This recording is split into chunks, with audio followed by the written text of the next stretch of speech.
siffler. Bonjour à tous. Buenos días a todos. Bon, l'accent c'est pas ça, Didier. Hein, Ouais, bon. mais je fais des progrès. Et ben voilà, aujourd'hui on va vous présenter une vidéo qui nous amène de Consuegra, où se trouvent les moulins De Don Ricotte. Don Quirote. Un truc comme ça, en fin de compte. Don Quichotte, Don Quijote. Don Quirote. Et aussi, qu'est-ce qu'on a fait encore, Didier? Ah oui, on a fait une balade dans le beau parc naturel de Cabañeros. Ouais, magnifique. Hein. On s'est un peu perdu. Hein. Ouais, mais c'était magnifique. Et surtout, il n'y avait personne. C'est ce qu'on recherche toujours. Et puis, la cerise sur le gâteau, on est tombé par hasard sur un musée moto. Mais, avec un passionné de fou qui a une soixantaine de motos, plus autant en attente, et qui fait tout lui-même, de A jusqu'à Z au niveau de la restauration. Et c'est assez fascinant. Pour ceux qui aiment la moto, bien sûr. Oui, c'est vrai qu'on ne s'attendait pas à un musée pareil. Quand on nous a dit qu'il y avait un musée dans un petit village. Dans un petit village fait par un particulier, on s'attendait à un petit truc, mais là vraiment, je ne sais pas combien il y avait de motos. Je viens de le dire. J'ai pas écouté une fois de Une plus. soixantaine, plus autant en attente. Ah d'accord, ok. Bon, ben, ouais, voilà. Toutes les plus étonnantes les unes que les autres. Donc on vous souhaite un bon visionnage. Oui. Et puis si vous aimez notre vidéo, voir notre chaîne, vous likez, vous vous abonnez et vous faites des commentaires parce que ça fait toujours plaisir. Oui, et notez bien qu'il y avait à peu près 60 motos. Hein? Ça y est, j'ai retenu. Merci. Allez, à bientôt, bon visionnage. Symbole de Consuegra et de la Mancha, les moulins à vent couronnent la colline de Calderico, dessinant une image absolument unique. Universelle grâce à Don Quichotte, écrit par Miguel de Cervantes en 1605 pour le premier fascicule et 1615 pour le second, il est impossible de se tenir devant eux sans imaginer les aventures du monsieur et visualiser un Cervantes inspiré qui, connaissant bien le domaine, a voulu les capturer dans son roman. Sur les 13 moulins qui existaient à l'origine, 12 ont été récupérés, qui sont ceux dont on peut aujourd'hui profiter. Chacun avec son propre nom. Beaucoup sont consacrés au thème de la Mancha, d'autres évoquent des chapitres de Don Quichotte. Son histoire, c'est aussi l'engagement d'un peuple dédié à récupérer son passé à travers le patrimoine. La région ne possédant pas des cours d'eau avec un débit constant, la construction des moulins à vent s'est avérée de suite indispensable, car c'est une région à forte production céréalière. Donc le meunier, quand il arrivait le matin, il vérifiait de quel côté venait le vent, à travers les petites fenêtres qu'il y a tout autour du moulin. Et ensuite, il actionnait une poulie pour modifier l'inclinaison des pales. Bien que le principe de fonctionnement soit relativement simple, les machines ou la structure qui le rendent possible ne le sont pas. Des années et des années d'utilisation ont perfectionné son mécanisme jusqu'à lui donner l'apparence que l'on peut admirer aujourd'hui.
Bon alors là, au cours de notre balade moto, on a trouvé un musée privé, un musée de moto.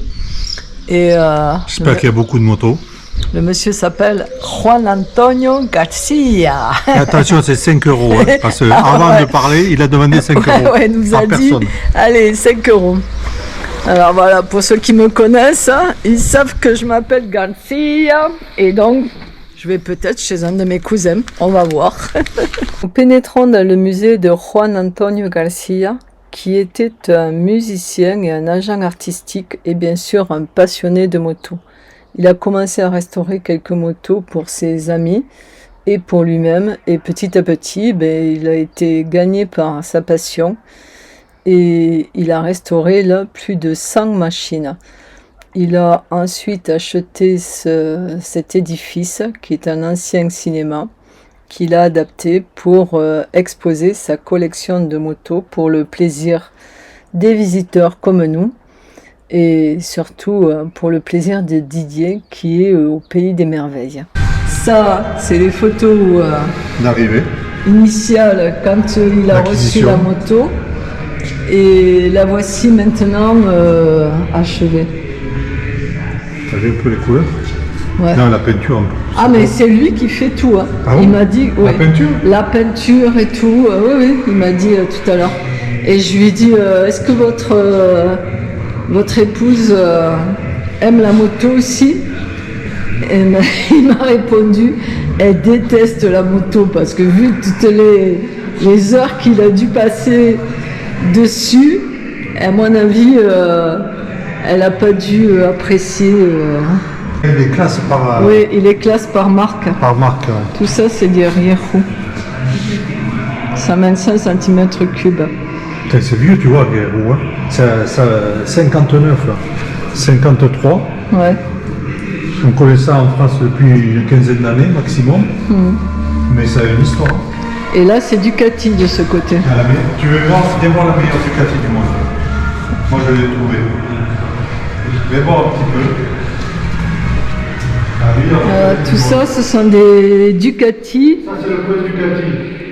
Alors, entre 60, 72, ça, c'est 1947. Regarde la meilleure. La Cucciolo. Oui, j'arrive. Mais non, je m'en fous pas, j'arrive. Voilà. Ah oui. Ça, c'est la meilleure. La Mini Marcellino. Ah oui, d'accord. Ah ouais. 40 km/h à fond. Et elle est de 1970. Ouais. J'ai jamais vu cette moto. Il ne doit pas y en avoir beaucoup moins. La DKW. La DKW avec le moteur Wankel. Alors le moteur Wankel a la particularité, après il a été adapté dans des voitures, mais c'est un moteur rotatif. Regarde la tête de... Ah oui, je vois, ouais. Voilà. Et j'avais ça dans une RX-7 de chez Mazda qui faisait ça, une consommation énorme. Et je ne savais pas qu'ils avaient employé ça pour les motos. Elle est de 74-75. Voilà. Qu'est-ce qu'ils disent en commentaire? Parce que là, je suis vraiment curieux. C'est la première fois que je vois une moto avec le moteur Wankel. En commentaire, les moteurs Hercule sont produits uniquement en Allemagne depuis octobre 74 jusqu'à novembre 75. Période en laquelle ils sont... Voilà, le moteur rotatif, il est il s'est trompé moto. Là. Il a mis période 1784. Ah oui, ils ont fait. Non, oui, non, j'avais pas compris. Ils ont fait 1784 exemplaires qui comptent. Ils ont fait que 1784 exemplaires qu'ils ont vendus jusqu'à 1979.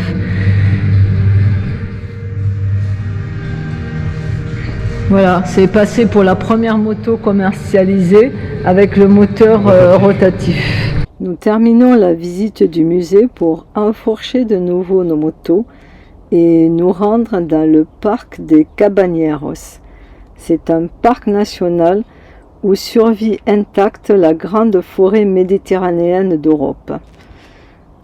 Dans son paysage de plaines et de forêts vivent de grands mammifères comme le bouquetin, l'aigle impérial ibérique et le vautour noir qu'on n'a pas pu observer, mais par contre, on a grandement apprécié la valeur botanique de ce parc avec ses forêts de chênes et de chênes-lièges. Je n'en ai pas filmé, mais c'est une région où il y a une grande colonie de cigognes blanches qui font leur nid sur tous les clochers des églises des villages. Alors voici de plus près ces petites fleurs violettes là qu'on voit et qui font des parterres, comme je vous le disais, des parterres violets. C'est magnifique. Et là, c'est Chouchou en train de prendre la pause. Une fleur bleue. Oh, c'est d'un romantisme. Alors je vous parlais de ces fleurs violettes là qui font des parterres violets dans les champs. Là, je ne sais pas si vous le voyez, on en voit un échantillon là, ou même là. Mais c'est pas toujours facile de s'arrêter sur le bas-côté en moto. Il y a des endroits où vraiment ça fait comme une pelouse violette, c'est magnifique. C'est sur ce paysage bucolique que se termine cette vidéo. J'espère qu'elle vous aura plu. Et on vous donne rendez-vous pour notre prochaine vidéo qui se déroulera à Tolède. En attendant, portez-vous bien et à bientôt. Au revoir.